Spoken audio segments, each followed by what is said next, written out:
Aujourd'hui, je vais t'expliquer comment est-ce que tu vas pouvoir à ton tour obtenir très rapidement les 4000 heures de visionnage ainsi que les 1000 abonnés tant convoités pour avoir accès à la monétisation sur YouTube. On va se connecter à l'une de mes chaînes, je vais te montrer combien est-ce que je suis rémunéré par YouTube et reste bien jusqu'à la fin car si tu n'as pas toutes les informations, tu risques de faire comme plus de 95% des personnes qui se lancent par leurs propres moyens sur YouTube, c'est-à-dire de malheureusement échouer. Et même à la fin, j'ai une petite surprise et je te montrerai les statistiques de l'une de mes chaînes YouTube qui génère plus de 20 000 euros par mois. Donc on perd pas plus de temps et on se retrouve directement sur mon ordinateur. Tu peux voir ici donc les statistiques de l'une de mes chaînes et comme tu le vois, c'est en pleine augmentation. Ce qu'on se rend compte, c'est que donc tout se suit. Si on regarde à la fois la courbe des vues, mais également celle des heures de visionnage, puis enfin des abonnés et des revenus, on se rend compte que c'est exactement la même chose. Et c'est comme ça que ça fonctionne sur YouTube. Il ne va pas falloir te concentrer spécialement sur les heures de visionnage ou sur les abonnés. Tout se suit, même le nombre de likes et de commentaires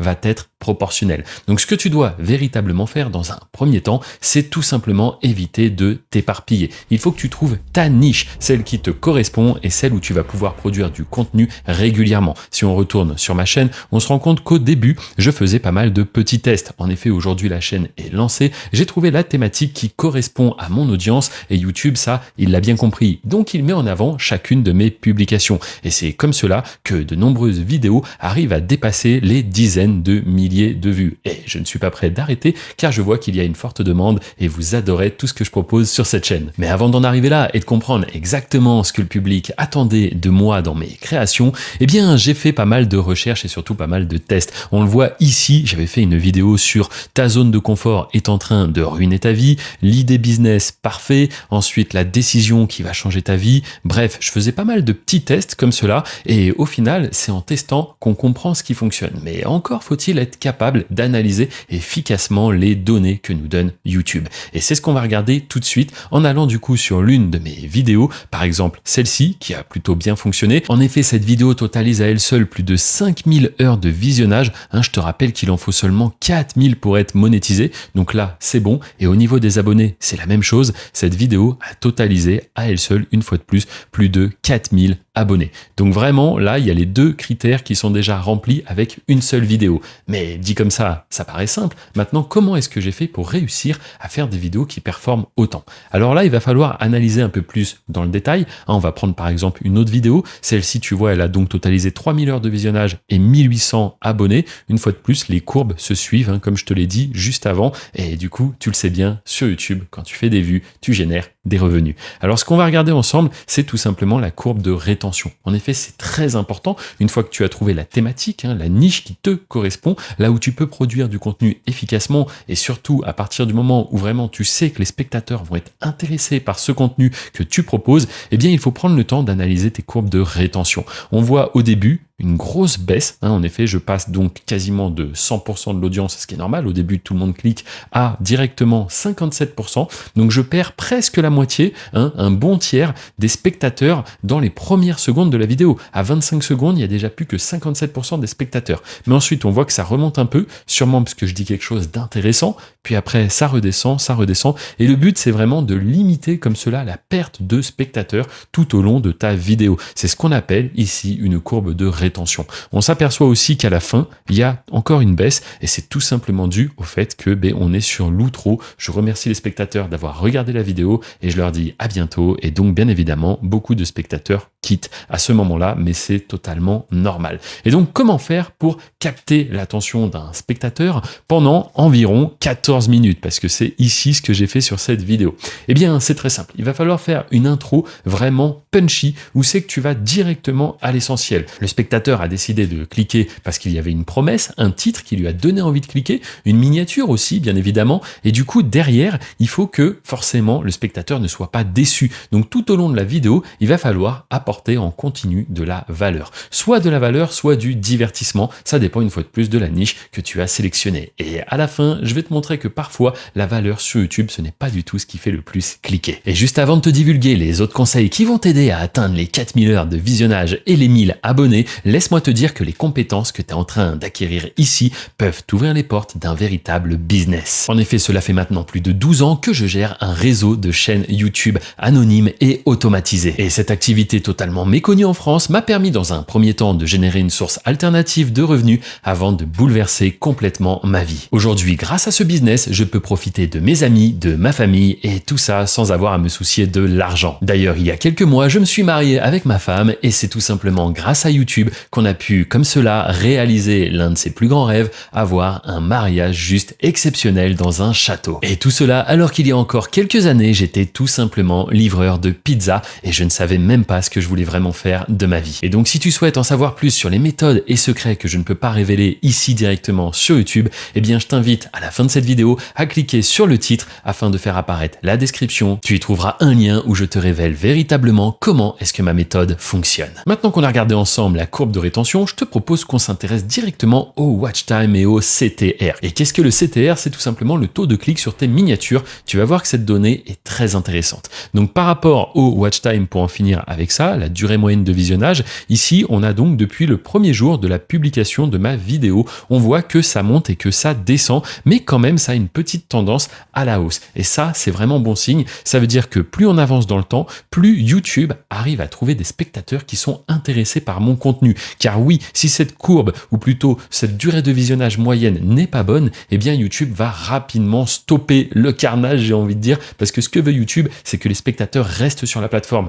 Et si ton contenu n'arrive pas à captiver suffisamment le spectateur, eh bien YouTube va dire que ce contenu n'est pas bon du tout. Ça ferait presque même fuir les spectateurs de la plateforme. Donc ici, tu le vois, j'ai une vidéo qui dure au total 14 minutes et du coup, en moyenne, les spectateurs vont rester 4 minutes. Mais ça veut dire que des fois, des spectateurs vont rester 2 minutes 50 et à d'autres moments, ils vont même rester jusqu'à 6 minutes. On est clairement au double. Donc vraiment, c'est que cette vidéo est de plus en plus intéressante ou tout du moins YouTube trouve les bons spectateurs. Mais avant de parler de watch time, j'aurais peut-être dû commencer par te parler du CTR, le fameux taux de clic qui fait que les gens vont décider oui ou non de cliquer sur ta miniature. Et la miniature, c'est un peu comme la devanture d'un magasin. Si elle ne donne pas envie, on va pas rentrer dans le magasin et donc on ne va pas cliquer sur ta miniature. Ici, ce qu'on voit, c'est que au moment de sa publication, j'avais un assez beau taux de clic, peut-être même le meilleur, j'étais à 7. C'est-à-dire que YouTube va recommander cette vidéo aux spectateurs qui ont déjà visionné d'autres de mes contenus. Donc jusque-là, on est bon. Si ma miniature correspond à ce que mes spectateurs, mes abonnés ont l'habitude de voir, c'est OK. Mais peut-être que toi, tu n'as pas de spectateurs encore, ni d'abonnés, donc je vais t'expliquer comment faire juste après. Mais si tu as déjà une base, c'est normal qu'au début, ton CTR soit donc élevé. Par la suite, encore une fois, tu l'as compris, YouTube va chercher toujours plus de spectateurs qui ne te connaissent pas et qui souhaitent donc te découvrir. À ce moment-là, ton CTR va baisser. Et par la suite, le but, c'est quand même que ça remonte. En effet, YouTube va essayer toujours de trouver des spectateurs de plus en plus intéressés par ton contenu. Et là, une fois de plus, c'est très très bon signe. Maintenant, si tu souhaites te lancer et que tu n'as aucun abonné, comment peux-tu faire? Eh bien, au début, il va falloir être régulier. Et c'est d'ailleurs ce que je fais sur cette chaîne. Si on regarde bien, je publie une vidéo chaque semaine. Il y a 5 jours, 12 jours, 2 semaines, 3 semaines, 1 mois, 1 mois, 1 mois, 1 mois, et puis 2 mois, 2 mois, 2 mois, 2 mois. Il faut être régulier. YouTube adore quand un créateur envoie du contenu régulièrement. En fait, c'est un petit peu comme si il savait qu'il pouvait compter sur toi. Ton contenu est de qualité et en plus, tu publies régulièrement. C'est parfait pour la plateforme. Maintenant, ce qu'il faut savoir, c'est qu'il y a 2 paramètres qui peuvent influencer un petit peu le temps que tu vas mettre à obtenir tes 4000 heures de visionnage. En effet, si tu publies plus de vidéos, moi par exemple, je suis à 1 par semaine, mais si j'étais à 2 par semaine, peut-être que ça irait plus vite. Néanmoins, ça peut être une fausse bonne idée. Dans le sens où, si ton contenu a déjà du mal à être mis en avant par l'algorithme, le fait de faire plus de vidéos ou parfois même trop de vidéos va tout simplement un petit peu perdre l'algorithme YouTube. S'il n'a pas le temps de recommander tes premières vidéos, comment aurait-il le temps de recommander davantage? Donc au début, il faut laisser un petit peu le temps au temps. Et si je te dis ça, c'est parce que j'ai des vidéos qui ont vraiment décollé après un certain temps. Regarde cette vidéo qui avait rapidement atteint les 9 voire 10 000 vues. En fait, elle a complètement explosé au bout de 90 jours. On le voit à la courbe là, ça s'est vraiment envolé. Et une fois de plus, quand les vues s'envolent, le watch time s'envole également, ainsi que les abonnés et bien évidemment les revenus aussi. Et ça, je l'ai eu sur plusieurs vidéos. Tu as également cette vidéo qui a fait exactement le même schéma et bientôt, cette vidéo à elle seule va réussir à totaliser presque 4000 heures de visionnage. On y est presque, on est à plus de 3800 et pour les abonnés, c'est déjà bon. Cette vidéo toute seule a aussi généré plus de 1000 abonnés. Un autre paramètre qui lui aussi va influencer du coup combien de temps tu mettras pour obtenir tes 4000 heures de visionnage, eh bien c'est tout simplement la durée de tes vidéos. En effet, plus tes vidéos sont longues, eh bien plus les spectateurs vont passer du temps à les regarder. Et si elles sont intéressantes, pertinentes, qu'elles captivent comme cela l'attention des spectateurs, eh bien à ce moment-là, forcément, tu feras plus de watch time plus rapidement. Mais attention, j'en vois déjà qui vont du coup se concentrer à faire des vidéos simplement longues et pas intéressantes. Et à ce moment-là, rappelle-toi que si le contenu n'est pas captivant, YouTube te mettra moins en avant. Et comme je le disais juste avant, pour réussir sur YouTube, tu n'es pas obligé d'apporter véritablement de la valeur. Tu peux aussi juste créer du divertissement.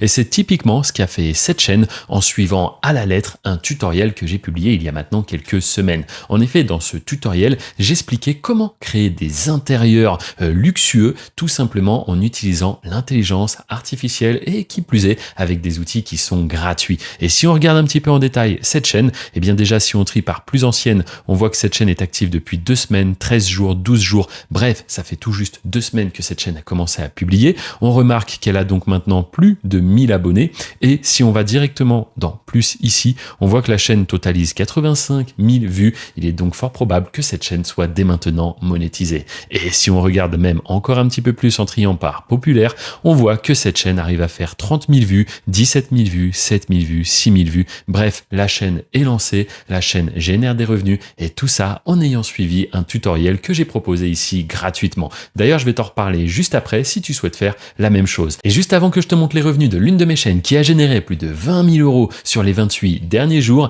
eh bien, laisse-moi te rappeler que toutes les compétences que tu es en train d'acquérir ici peuvent véritablement changer ta vie. En effet, je te rappelle que sous cette vidéo, il y a un lien qui t'emmènera vers une présentation totalement gratuite où je t'explique véritablement comment fonctionne ce business, celui que je fais depuis plus de 12 ans et qui m'a permis de passer de livreur de pizza à la situation que j'ai aujourd'hui. Si tu souhaites faire donc comme de nombreux membres qui m'ont déjà fait confiance et qui ont cliqué sur le lien juste en dessous, eh bien sache que tu n'es qu'à un clic de peut-être changer ta vie, c'est-à-dire générer des revenus complémentaires d'ici quelques semaines ou bien, pourquoi pas même, totalement vivre de YouTube d'ici quelques mois. Et comme promis, on se retrouve donc sur l'une de mes chaînes qui, sur les 28 derniers jours, a généré plus de 22 000 $. D'ailleurs, je vais bien cliquer sur paramètres et je vais même te montrer qu'on peut se mettre en euros si tu préfères. Hop, euros juste ici, j'enregistre et on voit donc qu'on parle de 21 639 euros. Tout ça généré en seulement 28 jours, avec des journées parfois à plus de 1000 euros et parfois un petit peu en dessous, comme ici à 400 euros. Bref, si à ton tour tu souhaites te lancer, je te rappelle qu'il y a le lien dans la description et tu peux également cliquer sur cette vidéo pour toi aussi lancer ta chaîne grâce à l'intelligence artificielle. Je te dis à très bientôt.